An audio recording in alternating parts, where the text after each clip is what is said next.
PTR Novi said that our ideas of space and time and the world must be at least somewhat accurate to the noumenal world, otherwise we wouldn't have survived to reproduce and we wouldn't have evolved.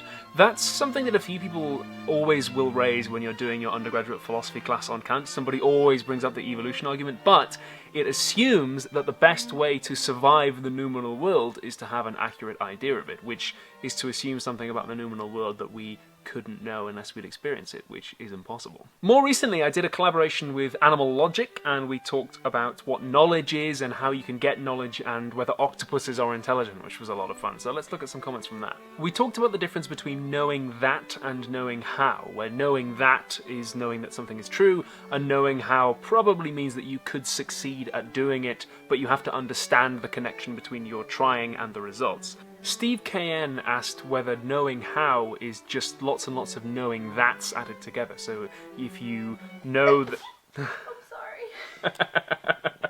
It's alright. So if I know how to play golf, isn't that just knowing that if I hit the ball it is true that it will go this far, and so on and so on and so on, all added together?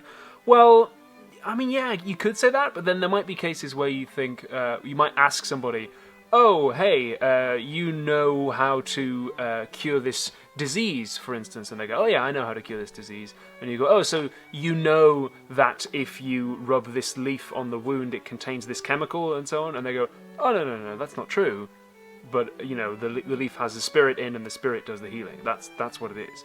That's the kind of case that would prove a problem for that, because there is a sense in which they know how to cure the disease, but they don't know that certain things are true that you would stick together to say form the connection there. So that's a very crude example, but you might be able to come up with some of your own. Professor Borax said that knowledge doesn't require truth. Knowledge is just a very strong feeling that something is true. Yeah, unfortunately that's not going to work though, because if knowledge is supposed to be a representation of the way the world is, then it can't be knowledge if the world isn't actually that way.